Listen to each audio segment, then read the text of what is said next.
when you first started off, then you literally started off with nothing. No, you mean, unfortunately, you mean, it was the only way to start. You mean, I had a set of clippers that I got from the course that I did before I even worked in a place to get an apprenticeship.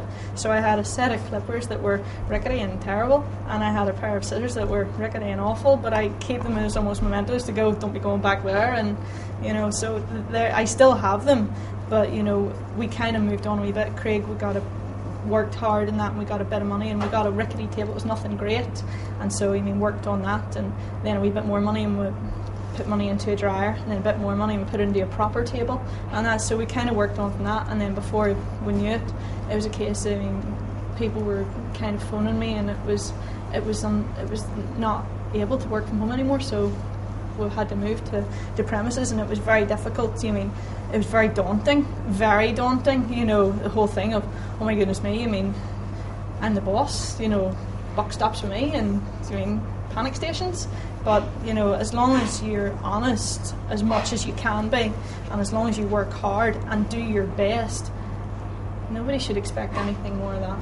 So I think anyway, and as long as you're honest to your dogs, and your dogs kind of enjoy what you do, and you have a good rapport. Okay, dogs hate going to grooming parlours, that's just fact, but as long as you try your best and make it as enjoyable as possible, you can't do more than that.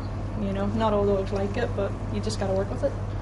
And whenever you said that it was daunting at the start, because I suppose in some ways when you think, right, this is my business and I love dogs and I've always been around dogs, but I suppose running a business is so much more than just about the grooming. If you mean owning a business and dog grooming was just about dogs and not having to sometimes deal with the likes of some of the clients, and you mean the whole thing about the panic stations that you go through, if it was just as easy as people dropping a dog off and putting a note round and you know exactly how to do it, that'd be fine, I could do that, no problem. But with running a business, it's the whole thing of bills, rent, rates, water charges for us businesses as well, everything like that. You have to kind of deal with everything.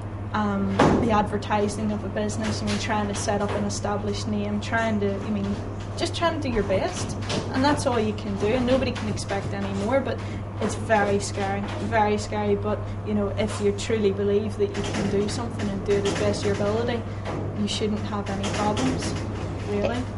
But it's almost like a completely different world from somebody who has a job where somebody else pays you your salary.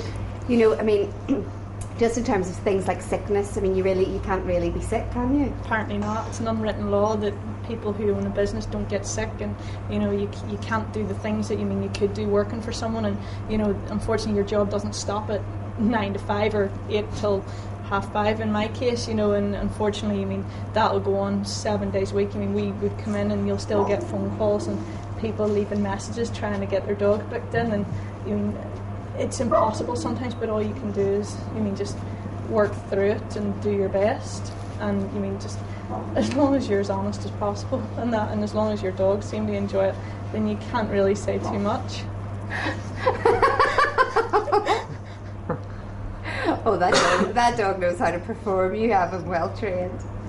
So whenever you made the decision to move from the smaller premises across the road, that must have been another hurdle. Were you nervous? Yes, very much so. But the thing is that it was almost like fate, because this place had been lying empty for over a year or so. So every time you see somebody taking it, it's like, oh no, they can't be. Maybe we could try it. And Craig and I were thinking, if we put all our money into it, maybe we could. And in the end, we thought honestly someone was taking it. It was like, well, that's just fate. It's just not meant to be. We're meant to be across the road, small, and just stay with that and be happy with that. And then, before we knew it, it still was lying empty, and we looked into it and inquired a wee bit more, and it was just a case of put an investment in ourselves, and that and put your money where your mouth is. And I think it should do okay. I truly do think that. But saying that, it could all go to pot. But all you can do is just come into work in the morning. As long as I have a dog on this table, as long as my phone goes, I care very little about anything else. But it's remarkable, I mean, the number of clients you have. I mean, just tell me about that. You know, obviously you must have started with one dog or two dogs or your own dog, so... Whenever we first started out across the road, it was so funny because I used to bring all my family's dogs in just to make me look busy. They kind of got sick of it, you know, the constant brushing, the constant grooming and constant bathing, and they were like so fed up. And then, I mean, people started to come in and ask about their dogs, and it kind of started from that. But, I mean, it was almost like be smart and make yourself look busy instead of sitting about doing nothing. I think our family's dogs had the best groomed dogs in Belfast and the most groomed dogs in Belfast, you know, and it was the whole thing about, you know, people coming in and, oh, I have one of them wee dogs, you know, and oh, that's lovely, and oh, can you groom them dogs, and would you groom my dog? And before you knew it, it kind of went on, and after, I had people coming in and saying about competition dogs and stuff like that, or show dogs, and they says, would you do it for me? And that's how we kind of fell into doing show dogs, and you know, we do quite well at it. We do quite well at the shows. We weren't at Crufts this year, unfortunately. One of the wee dogs, and that she was having a litter, so she didn't go, but we've done quite well, so Crufts next year should be okay. And how many dogs do you have on your list now? I have about 3,000 or so dogs, if not more, if not less, you know, so about 3,000 or so clients and that come to us, and that, you know, so you're talking on an average day, Craig and I would groom 10, maybe 12 dogs a day, and that, you know, and that's from 8 o'clock in the morning till 5:30, 6, whatever time I get finished at, you know. But you just have to work the hours. Unfortunately, whenever you own your own business, it doesn't stop whenever you put the shutter down. You're constantly sitting thinking about the next thing and the next thing.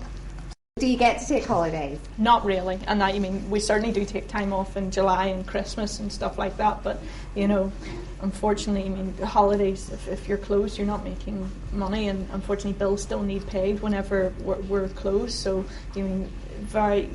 whenever you're self-employed, you're pretty much tied to it, you know, and it's very difficult to make appointments for doctors, very difficult to make appointments for dentists, because everything has to fit around your working day, and because it's only Craig and I here, there's nobody to cover me, so it's that you run the risk of it, but I don't complain, because this is the life that I chose, and I'm very happy with it, and I certainly wouldn't change it for anything, you know, so you got to take the rough with the smooth.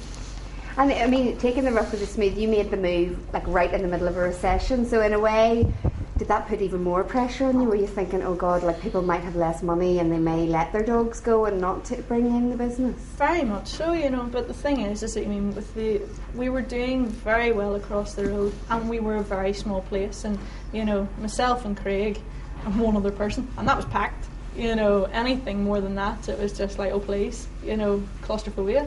But the thing is that, it's an investment in ourselves, and if you truly believe that, you know, you can do as best you can, things will work out, as long as you work hard. So I think, things will work out no matter what happens. But do you ever sort of get days when you think, oh God, like if I was working in an office somewhere where I could just take 6 months off in the sick, or I could take my holidays and I could go to the dentist when I want to? Do you ever have days like that? Sounds good. Yes, I do. I have plenty of days like that, but the thing is that, this is my life and I chose it. Nobody made me do this. I chose it, so I kind of always sit and think back, if you didn't want to do it, you wouldn't do it. So, no, yes, okay, it'd be nice to get your hair done, it'd be nice to go to the dentist, it'd be nice to say, oh, I'm not going into work today, I'm going to pull a sickie, but unfortunately, you just can't, It'd be great, it's the case of, do I phone myself up, hi, I'm going to be sick today? Yeah, okay. It doesn't work like that, unfortunately, but this is my life and we chose it, so just got to take it.